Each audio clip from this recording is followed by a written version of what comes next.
નમસ્કાર વિદ્યાર્થી મિત્રો, આપણે અગાઉ મધ્યક જોયો, એના બે દાખલા ગણ્યા.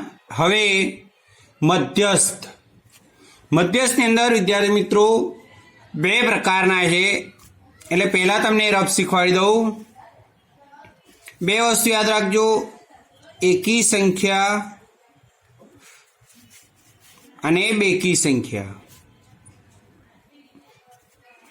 એકી સંખ્યા એટલે કઈ સંખ્યા? અયુગ્મ.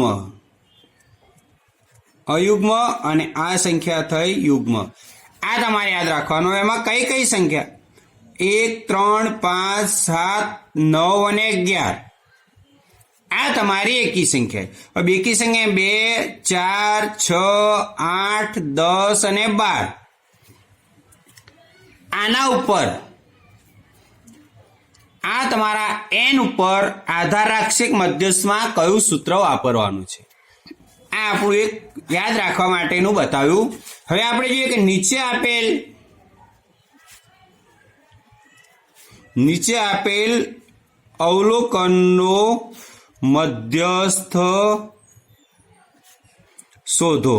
આવી એક રકમ આપી હોય અને તમને કહ્યું હોય કે મધ્યસ્થ શોધો. આપણે રકમ જોઈએ તો 148, 185, પછી હોય 240, 251, 255, 243, 205, 190, 215 આવી રકમ આપવામાં આવી હોય અને 237. ગણી જો ને 1, 2, 3, 4, 5, 6, 7, 8, 9, 10. કેટલા થયા? 10. 148, 185, 240, 251, 285, 243, 205, 190, 210 એક ઉમેરજો, 210, 215, 225 અને 237 આવી રકમ આપી હોય. ત્યારબાદ તમારે સૌ પ્રથમ ચડતા ક્રમમાં ગોઠવતા. હવે તમારે ચડતા ક્રમમાં પહેલા ગોઠવી દેવાની રહેશે કે સૌ પ્રથમ કઈ રકમ આવે છે તે. તો આપણે જોઈએ તો પહેલા 148 તો લખવાનું 148, પછી આવે 185, પછી 190, 205, 210, પછી 210, પછી 225, 237, 240, 243, ત્યારબાદ 251 અને 255.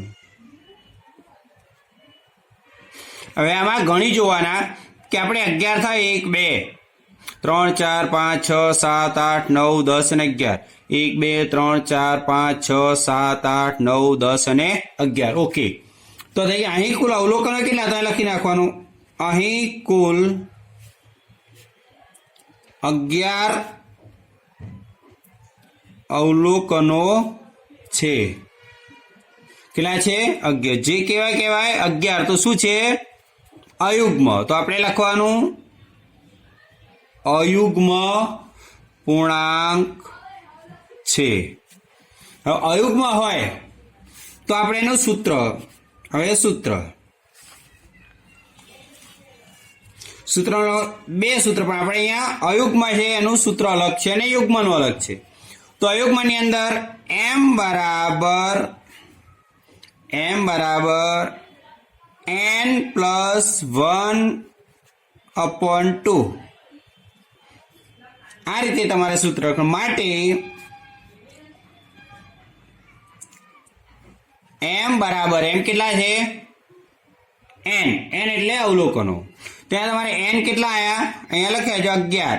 n બરાબર 11 લખી રાખવાના. તો 11 + 1 ભાગ્યા 2 માટે m બરાબર 12/2 માટે m બરાબર કેટલા થાય? 12/2 એટલે 6. એટલે છઠ્ઠા પ્રાપ્તાંક અથવા અવલોકનની કિંમત, છઠ્ઠા અવલોકનની કિંમત અથવા કૌંસમાં બીજી રીતે લખતો છઠ્ઠા પ્રાપ્તાંકની કિંમત. હવે છઠ્ઠો પ્રાપ્તાંક કયો? તો આપણે અહીંયા જોવાનું ચડતા ક્રમમાં જે હોય ત્યાંથી 1 2 3 4 5 અને 6. તો છઠ્ઠો કેટલો આવ્યો? 225. તો આપણે અહીંયા નીચે લખાણ લખવાનું,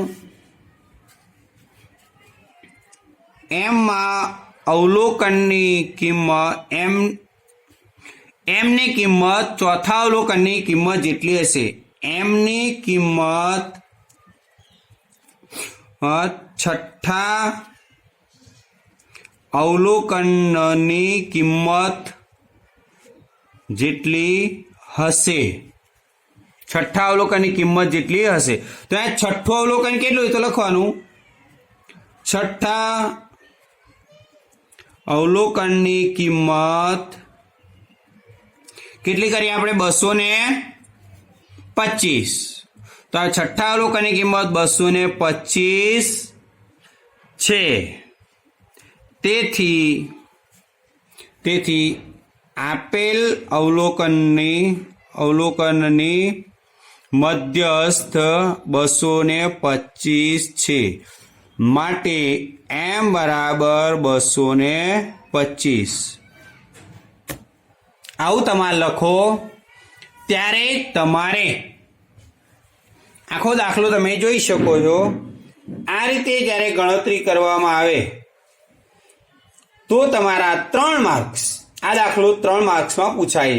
અત્યારે મેં જે તમને ગણાવ્યો છે એ વિદ્યાર્થી મિત્રો મધ્યસ્થનો ફક્ત એક જ સૂત્રને આધારે એક જ દાખલો ગણ્યો છે. નેક્સ્ટ વિડીયોની અંદર થોડી વાર પછી બીજો જ્યારે દાખલો લઈશું ત્યારે એમાં એક આ રીત ગણાવીશું અને બીજી મધ્યસ્થની 2 રીતોના દાખલા ગણીશું. ઓકે, આમાં ખ્યાલ ના આવે તો આ જ PDF હું તમને એની જોડે મોકલાવું છું. ઓકે, અસ્તુ.